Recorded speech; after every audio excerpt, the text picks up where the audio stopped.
For decades, even centuries, we've obsessed over UFOs. Conspiracy theorists have been labeled as crazy, and forward thinkers have been shunned. It's just Photoshop, it's all nonsense. That view is about to change, thanks to a coveted intelligence report just released by the CIA. It's not often that the CIA reports become declassified, but when they do, they send the world into a frenzy. This one unveils secrets that shed new light on a nearly 50-year-old mystery. There's now solid proof that UFOs exist, and yes, they are a threat.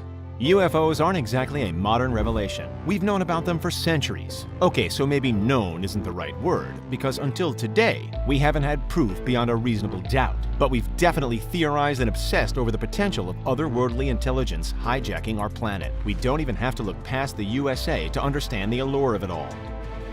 Has anybody here been to Roswell in New Mexico? More than perhaps anywhere else on the planet, Roswell is ground zero for those who seek proof that aliens exist. If you're just driving through the area, there are even alien-themed hotels and billboards all over the place to remind you that we may not be alone.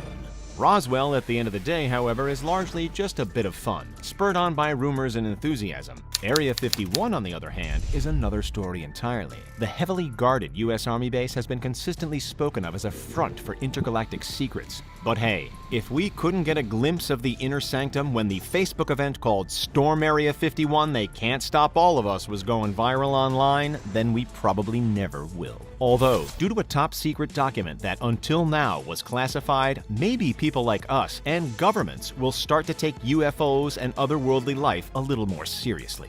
Let's talk about this mysterious intelligence report then now, shall we? Admittedly, there's been a lot of false information about aliens and UFOs circling the internet since the internet was born. But we know that this report has merit. Why? Because it comes directly from the CIA offices. Essentially, the document provides pictures and witness testimony of a UFO flying over Soviet skies. As you can see, the photos were labeled as declassified and approved for release on June 24, 2013. Hold on a second though. If we look closer, we can see the UFO sighting in question took place in 1973 and was first revealed to the public in an intelligence information report released by the CIA in 1978. So, if it was first released over 40 years ago, why is its seriousness only surfacing now? It doesn't make sense. Here's why. Surprise, surprise. Because the authorities deliberately redacted significant parts of the report. What does that mean exactly? That the only actual so-called proof was left out for decades. Coincidence? You decide. However, today we have full access to the damning report, entirely thanks to the result of a mandatory declassification review, aka MDR, filed by the Black Vault. Thanks to the Black Vault, we now have insight into new details of the 1973 sighting, and a universe-sized can of worms has been opened. Before we dive into the details of the report, it's important to know what the Black Vault really is, and why they deemed the MDR review essential. The Black Vault is, at its core, one of the internet's premier destinations for information and research on supposed government cover-ups and conspiracies. They provide regular updates of recent and past case files that official organizations have released pertaining to the unknown world. We're talking UFO sightings, alien abductions, chemtrail reports, ghost sightings, cryptozoology, and more.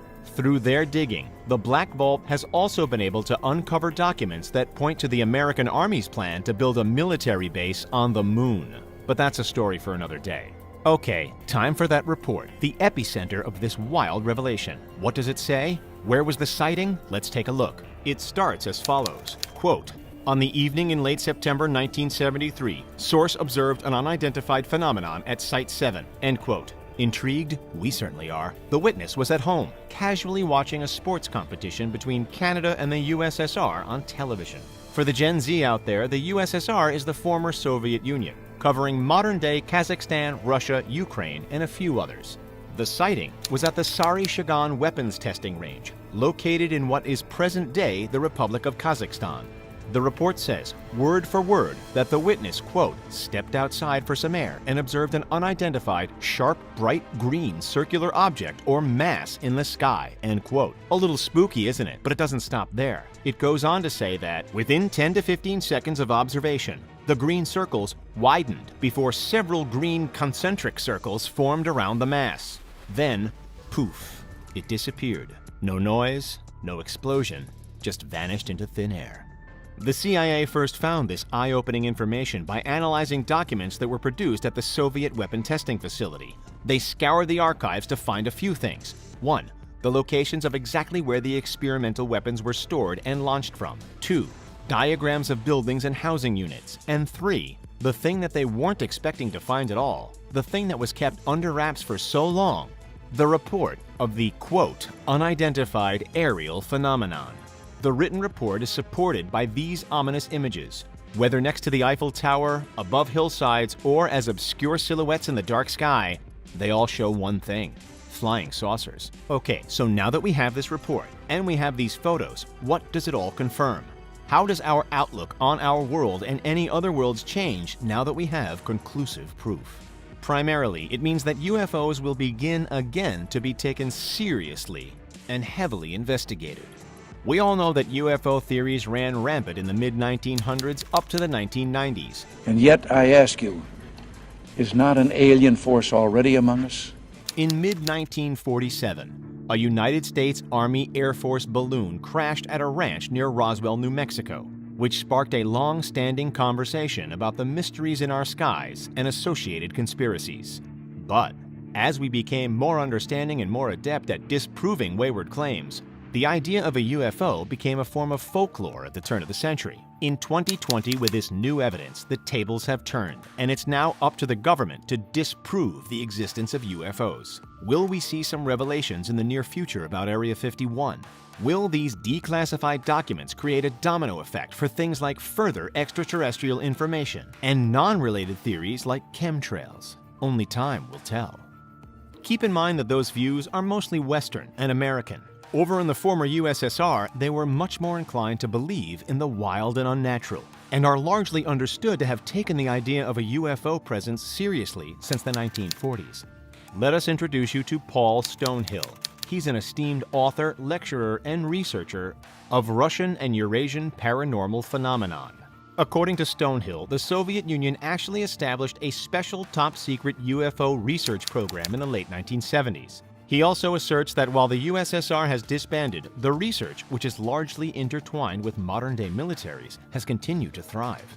Even in America, the military is involved, although as you'd expect, they don't want you to know about it. But there's proof, and you cannot argue with proof. A military official revealed to the Washington Post that UFOs indeed intrude upon military airspace rather often, sometimes several times per month. In December of 2017, 2 videos emerged that showed Navy pilots encountering mysterious spherical objects that appeared at first glance to move through the air in ways that truly baffled experts. When that happened, it was a huge eye-opener. Since then, the U.S. Navy has put out statements. Take this official statement released to Politico, for example. They remained tactically nondescript, so make of it what you will. Quote, "There have been a number of reports of unauthorized and/or unidentified aircraft entering various military-controlled ranges and designated airspaces in recent years." End quote. Despite being vague, we think it's pretty clear, don't you? So evidently, the outlook on this former taboo subject is starting to change. And with it, so is the terminology. We've been calling flying saucers and mystery ships UFOs for the entire video so far. However, they are officially now referred to as UAPs. Any idea what that means? We'll tell you. Unidentified aerial phenomena. Compared to unidentified flying objects, it's a serious name, and it matches a serious new approach. Large military and government branches all over the world are reassessing their protocols to address this very real, very evident threat in our skies. Major sectors have created official investigative terms, and the U.S. Navy, for example, is already drafting unofficial governance to document any UAP sighting. This comes after multiple spottings of round objects were tracked on infrared cameras, the footage for which was released by the New York Times in 2017.